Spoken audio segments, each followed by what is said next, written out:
Hello students, आज हम पढ़ते हैं इलेक्ट्रोवैलेंट बॉन्ड के बारे में। इलेक्ट्रोवैलेंट बॉन्ड को हम आयनिक बॉन्ड भी कहते हैं। तो जैसे यहाँ पे लिखा है आयनिक बॉन्ड, आयनिक मींस यहाँ पर आयंस प्रेजेंट होंगे और आयंस दो तरह के होते हैं। तो आयंस कौन कौन से हैं? आयन मतलब चार्ज प्रेजेंट है हमारे एटम पर। तो चार्ज क्या हो सकता है? या पॉजिटिव या फिर नेगेटिव।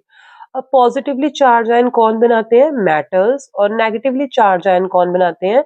Non metals. इसका मतलब जो इलेक्ट्रोवैलेंट बॉन्ड है वो किसके बीच में बनेगा? The bond that is form between a metal and non metal. तो ये बॉन्ड बनता है between metal and non metal. और ये बॉन्ड कैसे बनता है? ये बॉन्ड बनता है by transfer of electron. So bond form between metal and non metal by transfer of electron from metal to a non metal. तो मेटल का काम क्या होता है? इलेक्ट्रॉन लूज करने का, और वही इलेक्ट्रॉन नॉन मेटल गेन करेगा। जब मेटल इलेक्ट्रॉन लूज करेगा उस पे आ जाएगा पॉजिटिव चार्ज, और जब नॉन मेटल इलेक्ट्रॉन गेन करेगा उस पे कौन सा चार्ज आ जाएगा? नेगेटिव। और इन पॉजिटिव और नेगेटिव बॉन्ड्स, पॉजिटिव और नेगेटिव चार्जेस के बीच में क्या प्रेजेंट होगी? Strong electrostatic force of attraction. तो the strong electrostatic force of attraction. Actual में भी देखो बॉन्ड होता क्या है? Bond is a force of attraction. ठीक है, केमिकल बॉन्ड का मतलब क्या है? Force of attraction between the combining atom.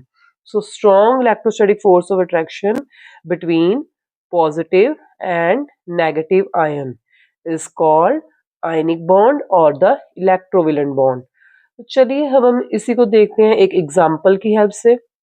जैसे मैं एग्जाम्पल यहाँ पर ले लेती हूँ NaCl।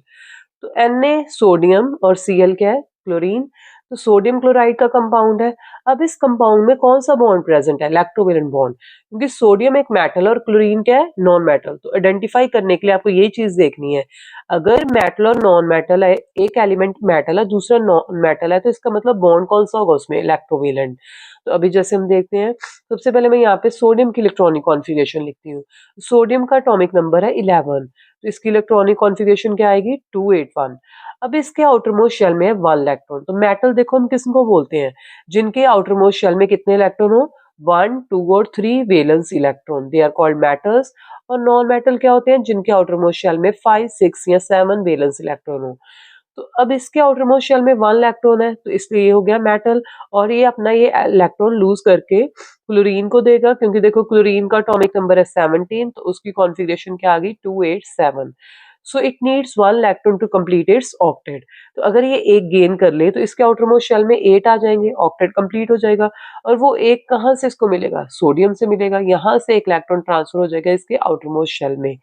अब देखो सोडियम ने एक इलेक्ट्रॉन लूज किया, जब उसने एक इलेक्ट्रॉन लूज कर दिया तो उसके पास क्या बन गया? Na positive. ठीक है, अब इसकी कॉन्फ़िगरेशन क्या होगी? 28। अब आउटर मोस्ट शेल हो गया सेकंड शेल, एल शेल, जिसमें 8 इलेक्ट्रॉन है, ऑक्टेट कंप्लीट। और इधर से क्लोरीन ने एक इलेक्ट्रॉन यही वाला गेन कर लिया। अब क्या बन गया? Cl negative. और इसकी कॉन्फ़िगरेशन क्या होगी? 288। Again outermost shell that is a third shell is completed, यानी कि ऑक्टेट कंप्लीट हो गया, 8 इलेक्ट्रॉन पूरे हैं। तो अब ये भी क्या हो गया? स्टेबल। तो इसके चलते यहाँ पे आ गया पॉजिटिव चार्ज और यहाँ पे क्या आ गया? Negative charge. अब इन पॉजिटिव और नेगेटिव चार्जेस में जो फोर्स ऑफ अट्रैक्शन है उसको हम क्या बोलते हैं? कूलम्बिक फोर्स या फिर इलेक्ट्रोस्टैटिक फोर्स ऑफ अट्रैक्शन। तो यही हमारा क्या है? Chemical bond. तो Na और Cl में जो एक strong force of attraction present है, इसी को हम क्या बोलते हैं? आयनिक या फिर इलेक्ट्रोवैलेंट बॉन्ड। चलिए अब हम इसको देखते हैं इसकी ऑर्बिटल डायग्राम ड्रॉ करके। तो ऑर्बिटल डायग्राम हम कैसे ड्रॉ करते हैं? सबसे पहले हम यहाँ पर बनाएंगे सोडियम का न्यूक्लियस। ठीक है, उसमें कितने प्रोटॉन्स आएंगे? 11 प्रोटॉन, जितना एटॉमिक नंबर है। अब इसका मास नंबर कितना है? 23। न्यूट्रॉन निकालने के लिए 23 माइनस 11 कर लो, यहाँ पे आ गया 12 न्यूट्रॉन। अब हम 3 शेल्स बनाएंगे यहाँ पर। तो फर्स्ट शेल में जो हमने कॉन्फ़िगरेशन लिखी उसी के अकॉर्डिंगली हम करेंगे। तो फर्स्ट शेल में हम कितने इलेक्ट्रॉन फिल करवाएंगे? 2। सेकंड शेल में हम कितने इलेक्ट्रॉन फिल करवाएंगे? 8। और थर्ड शेल में कितने इलेक्ट्रॉन है? 1। अब दूसरा हमें बनाना है क्लोरीन का, उसमें भी 3 शेल है। क्लोरीन का एटॉमिक नंबर है 17, सो 17 प्रोटॉन। मास नंबर है 35, 35 माइनस 17 किया तो 18 neutron. Next step to make the 3 shells. अब हम उन्हीं शेल्स में हम इलेक्ट्रॉन्स को फिल करवा देंगे। जो हमारा फर्स्ट शेल है उसमें कितने इलेक्ट्रॉन है? 2। देन सेकंड शेल में 8। हाँ, अब ये भी आप काम कर सकते हो कि इनको डिफरेंटली शो करने के लिए हम यहाँ पे क्रॉस बार के साथ इनके इलेक्ट्रॉन्स को शो कर देते हैं, ठीक है? सोडियम से इन इलेक्ट्रॉन्स को थोड़ा डिफरेंट दिखाने के लिए। फिर उसके बाद लास्ट शेल में हम कितने इलेक्ट्रॉन्स ड्रॉ करेंगे? 7। अब हम यहाँ पर ये इस इलेक्ट्रॉन को इधर ट्रांसफर कर देंगे। अब इसके बाद हम नेक्स्ट डायग्राम बनाएंगे जिसमें हम ये सोडियम एटम था और ये क्या था? क्लोरीन एटम, जो कि बदल जाएगा अब Na पॉजिटिव में। यहाँ से एक इलेक्ट्रॉन निकल गया। तो अभी आप न्यूक्लियस ड्रॉ करोगे, 11 proton, 12 neutron and now you will draw only 2 shells. तो फर्स्ट शेल में कितने इलेक्ट्रॉन आ गए? 2 और सेकंड शेल में कितने आ गए आपके पास? 8। और नेक्स्ट स्टेप में अब आप क्या करोगे? और साथ में यहाँ पे क्या शो करोगे? Positive charge. और दूसरी तरफ हम क्लोरीन की डायग्राम बनाएंगे सेम वैसे ही, 17 proton, 18 neutron and 3 we have to draw 3 shells. ठीक है, यहाँ पे तो कोई शेल का लॉस नहीं हुआ क्योंकि थर्ड शेल में इलेक्ट्रॉन ऐड हुआ है। जैसे मैंने पहले दिखाए वैसे ही दिखा दूंगी, 2 इलेक्ट्रॉन इधर, देन सेकंड में कितने आ गए आपके पास? 8। और इसके बाद नेक्स्ट में हम कितने बना रहे थे? 7। जो हमने 7 क्लोरीन के क्रॉस के साथ दिखाए वो वैसे ही दिखा देंगे। और एक यहाँ से आया जो कि हमने एक सर्कल के साथ या डॉट के साथ दिखाया था, वो हम इस तरह से दिखा देंगे। ये एक इलेक्ट्रॉन सोडियम से आया है और इस पे आ गया नेगेटिव चार्ज। और इन दोनों में अब क्या आ गया? कूलम्ब फोर्सेस, या फिर आप लिख सकते हो इलेक्ट्रोस्टैटिक फोर्स ऑफ अट्रैक्शन। तो कूलम्बिक फोर्सेस आ गई और ये आपका क्या बन गया? Ionic bond. तो चलिए अब हम देखते हैं इलेक्ट्रॉन डॉट डायग्राम कैसे बनाएं। इस तरह की डायग्राम को हम क्या बोलते हैं? Orbital diagram for the formation of ionic compound sodium chloride.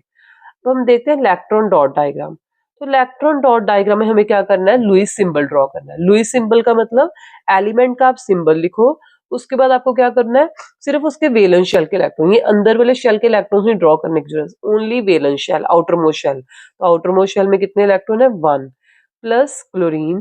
Chlorine के आउटर मोस्ट शेल में कितने थे? 7, जो कि हमने क्रॉस साइन के साथ दिखाए थे वैसे ही हम दिखा देंगे यहाँ पर भी। अब हम ट्रांसफर को शो करेंगे, यहाँ से एक इलेक्ट्रॉन क्लोरीन की तरफ गया। अब सोडियम के ऊपर कौन सा चार्ज आ गया? पॉजिटिव। जो हमारा अनायन है, जो नेगेटिव पार्ट, उसको हम ऐसे स्क्वायर ब्रैकेट में बनाएंगे और उसके 7 इलेक्ट्रॉन वैसे के वैसे हम शो कर देंगे। और जो एक उसने सोडियम से गेन किया वो दिखा देंगे और यहाँ पे आ गया नेगेटिव चार्ज। ये बन गई हमारी इलेक्ट्रॉन डॉट डायग्राम। मेन यही है, यहाँ पे हमें एक मेटल चाहिए और दूसरा क्या चाहिए? Non metal. अब देखो अगर मैं इसकी कंडीशन की बात करूं तो क्या कंडीशन होंगी इलेक्ट्रोवेलेंट बॉन्ड बनाने के लिए? तो सबसे पहले कंडीशन, जो आपका मेटल है वो आसानी से इलेक्ट्रॉन लूज करे। तो मेटल को इलेक्ट्रॉन निकालने के लिए अपने आउटर मोस्ट शेल से एनर्जी चाहिए और उस एनर्जी को हम क्या बोलते हैं? Ionisation energy. जितनी आसानी से इलेक्ट्रॉन निकल जाएगा उतनी ही उसकी आयनाइजेशन एनर्जी की वैल्यू क्या होगी? कम। क्योंकि हमें कम एनर्जी देनी पड़ेगी यहाँ से इलेक्ट्रॉन को निकालने के लिए और क्लोरीन तक जाने के लिए। तो फर्स्ट कंडीशन है low ionization energy of an atom, और कौन सा एटम? मेटल का। देन सेकंड कंडीशन क्या होनी चाहिए? अब ये जो क्लोरीन है ये इलेक्ट्रॉन गेन कर रहा है, तो जब इलेक्ट्रॉन गेन होता है एनर्जी रिलीज होती है, और जो एनर्जी रिलीज हुई उसे हम क्या बोलते हैं? Electron gain enthalpy. जितनी आसानी से ये इलेक्ट्रॉन यहाँ पर ऐड होगा उतनी आसानी से ये एनर्जी को क्या करेगा? रिलीज। तो इसका मतलब यहाँ पर ज्यादा एनर्जी रिलीज होगी, तो इसलिए हम क्या बोलेंगे? High electron gain enthalpy. ठीक है, तो नॉन मेटल की हमें इलेक्ट्रॉन गेन एंथैल्पी की वैल्यू क्या चाहिए? ज्यादा, मतलब ज्यादा एनर्जी रिलीज होगी, उसका मतलब क्या होता है? इलेक्ट्रॉन आसानी से ऐड हो रहा है। और थर्ड पॉइंट देखो, जो मेटल्स है उनकी इलेक्ट्रॉन एक्टिविटी की वैल्यू लो होती है और नॉन मेटल की हाई होती है। इलेक्ट्रॉन एक्टिविटी का मतलब क्या है? Tendency to attract the shared pair of electron towards itself. और वो जो टेंडेंसी शेयर्ड पेयर को अट्रैक्ट करने की अपनी तरफ, वो नॉन मेटल्स में तो होगी नहीं, बहुत कम होगी। तो इसलिए इनकी लो इलेक्ट्रॉन एक्टिविटी और इनकी क्या होगी? हाई। तो शेयरिंग इलेक्ट्रॉन की कौन कर सकते हैं? नॉन मेटल्स करते हैं। तो इसलिए हाई और लो, जब आप इन दोनों का डिफरेंस लोगे डेट विल बी हाई। तो थर्ड पॉइंट क्या आ जाएगा? High electron activity difference between the combining atom. तो इलेक्ट्रोवेलेंट बॉन्ड बनाने की ये हमारी 3 कंडीशंस है between the combining atoms. Thank you so much.